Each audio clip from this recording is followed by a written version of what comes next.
सोलापूर जिल्ह्यामधील बहुतांश संस्थानं ही काबीज केलेल्या भारतीय जनता पक्षामध्ये अंतर्गत नाराजी मोठ्या प्रमाणात असल्याचं हळूहळू पुढे येऊ लागले। त्यात शहरामधील 2 वरिष्ठ आमदार सुभाष देशमुख आणि विजयकुमार देशमुख यांचे पालकमंत्री जयकुमार गोरे यांच्याशी काही सलोख्याचे संबंध नाहीत हे जगजाहीर आहे। भाजपमधील 2 गटात कायम कुरघोड्या होत असतात।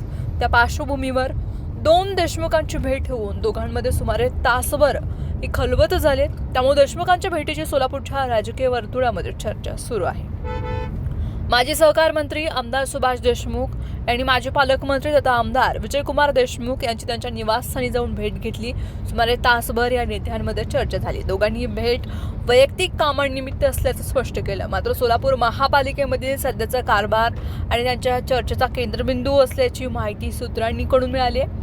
निवडणुकांपूर्वी महापालिकेमध्ये प्रशासक होते तो कालावधी आणि सध्याचा भाजप पदाधिकारी कार्यकाळामध्ये सुरू असलेल्या कारभाराचा आढावा या दोन्ही देशमुखांनी बैठकीमध्ये घेतलाय। काही विभागांमध्ये सुरू असलेला भ्रष्ट कारभार आणि त्याचा शहराच्या विकास कामांवरती होत असलेला परिणाम आणि नागरिकांमध्ये निर्माण होत असलेली नाराजी यावर दोन्ही नेत्यांनी सविस्तर चर्चा केल्याचं समजतंय।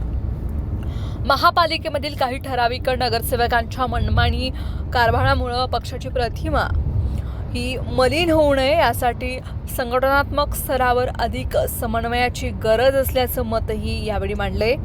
पदाधिकारी आणि लोकप्रतिनिधींमध्ये अपेक्षित एकी नसल्यानं विकास कामांमध्ये अडथळे निर्माण होत असून त्याचा फटका शहरामधील प्रलंबित प्रकल्पांना बसत असल्याची चिंता त्यांनी व्यक्त केली आहे। नगरसेवकांकडून सातत्यानं मांडल्या जाणाऱ्या तक्रारी, प्रशासकीय निर्णय प्रक्रिया आणि विकास कामांच्या अंमलबजावणीमधील अडचणी यावरही दोन्ही नेत्यांमध्ये मंथन झालं। मात्र या बैठकीमध्ये नेमके कोणते निर्णय झाले किंवा पुढील रणनीती काय याबाबत दोन्ही आमदारांनी मौन बाळगले।